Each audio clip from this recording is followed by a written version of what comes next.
بھارتی supreme court کا بڑا فیصلہ، مدرسہ ایجوکیشن ایکٹ کی آئینی حیثیت بحال۔ تفصیلات کے مطابق بھارت کی سپریم کورٹ نے اتر پردیش میں مدرسہ ایجوکیشن ایکٹ کے خلاف الہ آباد ہائی کورٹ کے فیصلے کو کالعدم قرار دے دیا ہے۔ الہ آباد ہائی کورٹ نے مدرسہ ایجوکیشن ایکٹ کو سیکولرازم کی خلاف ورزی قرار دیا تھا۔ بھارتی سپریم کورٹ نے مدرسہ ایجوکیشن ایکٹ کی آئینی حیثیت بحال کر دی ہے۔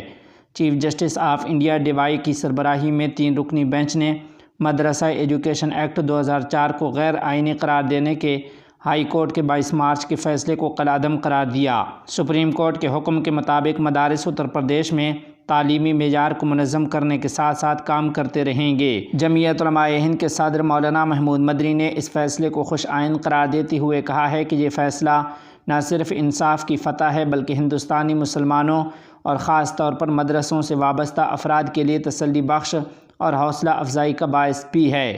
ہم اسے صرف مدرسہ بورڈ کے تناظر میں نہیں دیکھ رہے ہیں بلکہ مدرسوں کے سلسلے میں فرقہ پرستوں کی جاری منفی مہم کے پس منظر میں یہ بہت اہم فیصلہ ہے۔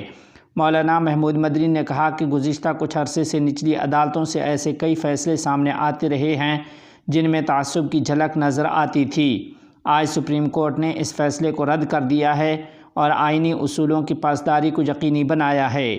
مولانا محمود مدنی نے چیف جسٹس آف انڈیا کے اس تبصرے جیو اور جینے دو پر زور دیتے ہوئے کہا کہ اس جملے کی گہرائی سمجھنا ہر ہندوستانی کے لیے ضروری ہے۔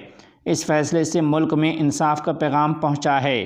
بالخصوص آج مسلمان جس طرح خود کو علیحدہ اور کنارہ کش محسوس کر رہا ہے، جس طرح فرقہ پرست طاقتیں اور اقتدار میں بیٹھے ہوئے حکومت کے کئی وزراء کھلے عام تشدد کی اپیل کر رہے ہیں، مدرسوں کے وجود پر حملہ کر رہے ہیں، اس پس منظر میں سپریم کورٹ کا یہ بیان ایک اہم نصیحت ہے۔